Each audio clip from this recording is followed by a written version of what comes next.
Welcome back, baseball fans, to the Fall 76-7-8-9 Carryover League.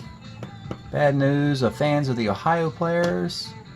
They were poised in the last broadcast to climb back and win the division, but unfortunately, didn't work out. They lost 3 straight to the Indians. Got themselves knocked out. So their season comes to an end, sadly. And it's time to remove their 76 players. So let's do that here. 8 76 players leave, of course.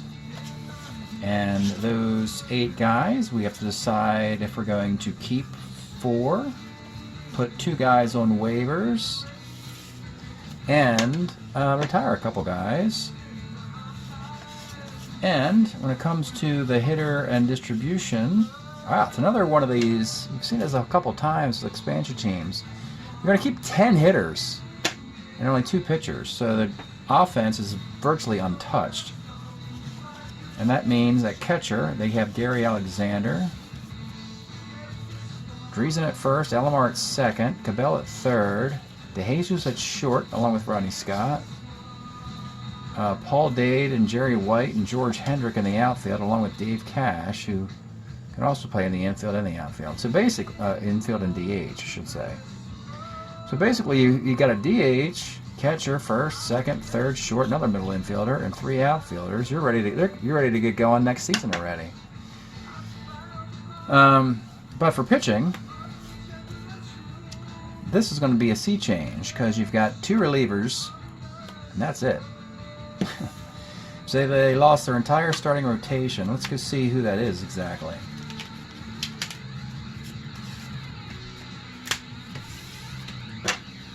And yeah, the 2 hitters they lost are Jerry Mumphrey, an extra outfielder, and of course Manny Sanguino had a great year. He closed to 400.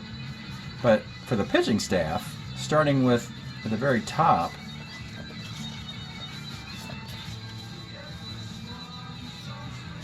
it starts at the very top with Vida Blue, Doc Ellis, Joaquin Andujar, Larry Demary, Mike Norris, and Grant Jackson. That is a lot. But I have a good feeling about Ohio that they're going to keep a lot of those pitchers through the late 70s and into 1980. Let's see who they keep. Okay, so here's the Ohio players. Let's clean the slate from last year's moves and consider this year's moves. We're going to start with the 2 hitters, Mumphrey, Sanguian, and then work our way down the pitching staff. Blue Ellis, Demary, Andujar, Norris, Grant Jackson. So, starting with Jerry Mumphrey. Whoops. Let's go up here and plug in Jerry Mumphrey. Jerry Mumphrey's just getting underway here, so I think he'll be all right. All right, here's Jerry Mumphrey. And, he's got, a bunch of good years coming up. A 287, a 295, a 298. He'll be hitting 300 through the 80s. There's no reason to get rid of Jerry Mumphrey. So, Ohio, let's bring him along. Worst case, if I have too many guys, you make a deal or put one of the guys on waivers. So let's for now keep Mumphrey. We know he's good. Sanguian, this might be the time to part ways, unfortunately, because he's running out of gas. So Sanguian, his 76 year was a good year. He's still, his OPS falls beneath 700. It averages down 275. He leaves Pittsburgh for a year in Oakland. And they already have Gary Alexander as a catcher. So I'm saying let's put him on waivers now. Because he still has a couple years left. And he's decent. So no reason to retire the guy. Of course, you can retire a guy. That doesn't mean he's retired. It just means that he's retired from one organization and can come out of retirement in another organization. Now the pitching staff. And this can get tricky. At the top, it's not going to get tricky because we know Vida Blue should still be cooking.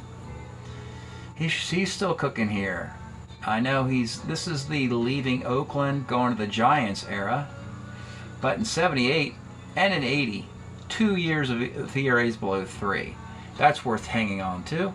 Left-handed starting pitcher, goes in rotation. No brainer. Vita Blue, you'll be an Ohio player. Now, interestingly, Doc Ellis is a little on the older side here, or the ineffective side here, I should say. Doc is bouncing around a little bit here. So, 76, his first year in New York was his best year in New York. The year you just saw, 17-8. Then it gets tricky, because in 77, the Yankees are tired of him. They get rid of him, goes to Oakland, goes to Texas. In 78, he wears out his welcome in Texas, ends up with the Mets and the Rangers in 79. Of all that, he's got one good year in here. And I'm thinking that you simply put him on waivers and have a team trying to catch lightning in a bottle. So Doc Ellis will go on waivers. That's pretty good because you could actually keep all four of these guys and you're set. But you have the luxury of deferring that and looking for better options. Larry Demiri, he is at the end of his rope here, unfortunately, I believe. Had a short career, and it gets bad in 77. So bad that I think it's time to just retire the guy.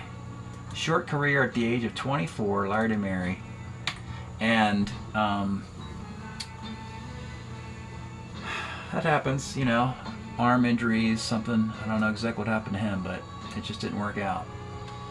And so he will leave, be retired, Demiri. Next up, Andahar. Now, Andahar, we know he does well. He actually pitches all the way through. He's in the pitches in the '85 World Series, and probably longer than that. Andahar goes from Houston to St. Louis. So he doesn't really. I mean, he's really good with St. Louis in the mid '80s, right? But we're in the late '70s.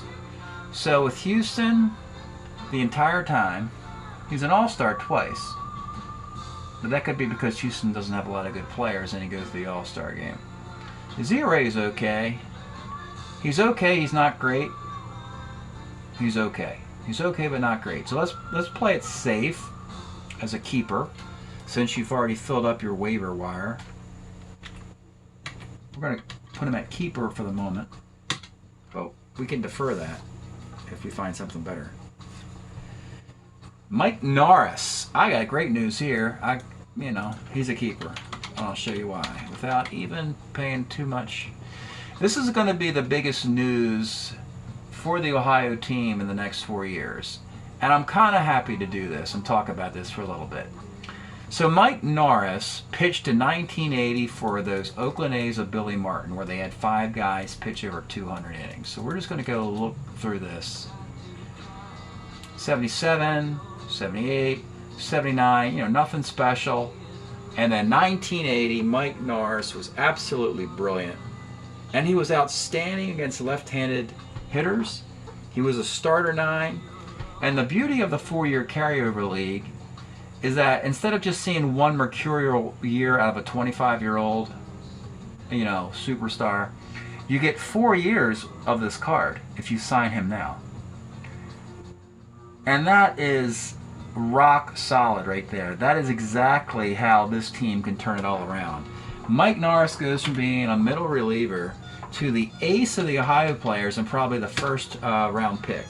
He'll probably be a top 5 pick in the draft. That's great news for this team. And then you just have gravy at the back. You got Grant Jackson. And you can go a couple ways with this guy. I think he's still good, by the way. Grant Jackson, he's still got some good years in the pen left. Yep, pick one. He's good all the time. His whip's a little high in 77 and 8, but 79 and 80 he's good, and then he'll keep it going into 81. Lefty relievers are very valuable, and they have Darryl Jackson, who's So I'm thinking, we talked about Andahar a few minutes ago. Yeah. This is why we do this. So we're going to kind of push some guys around here now. We want Grant Jackson. We want the lefty reliever, and we're willing to sacrifice Andahar.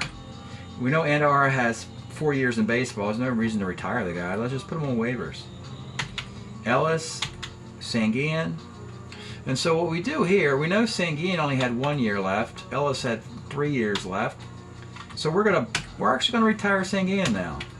So it's not really bad news for Sanguin. He's being retired from the Ohio players, but all these retired players get looked at by the rest of baseball, and he can come out of retirement. It's pretty much similar to being on waivers, but generally the waiver list are all guys who have a Strat-O-Matic card. We know these guys have Strat-O-Matic cards. The retired list, most of these guys don't have a Strat-O-Matic card, and some guys are simply ineffective. So Sanguin will be in the bucket as being ineffective. Ineffective based on the Ohio players' criteria, but some other team could say, no, we want Sanguin. We'll pull him off this retired list. So his chances of getting in the league are more remote than guys on waivers are. But that doesn't mean he's retired. You're going to see, and again, it doesn't work out mathematically that you get exactly 64 guys every year who retire. You often have less than that, and you have to push guys into this bucket to get to 64. In certain situations where you've got more than 64 guys, you would change the rules and have 3 keepers, 2 waivers, and 3 retires for a total of 96 retirements. But usually in the carryover league, it stays at 4, 2, and 2. That's a pretty good 4, 2, and 2 right there. And plus, another idea is that if you find that you do get more retirees, you can move Sanguin into another team's waiver bucket or another team's keeper bucket if there turns out to be, a number of more retired players. That's the luxury you have of moving guys between the 3 columns. But the Ohio players, are kind of locked in at 4, 2, and 2. And the more teams you can lock in at 4, 2, and 2, the less work you've got to do before the draft. I mean, if every team is at 4, 2, and 2, you're ready to start the draft. But it never works out that way. You're going to have to make some moves, off-season moves, between when the season ends and the draft begins. Well, that was a pretty cool look at the Ohio players. Hope you're enjoying these eliminating videos. We'll see you next time.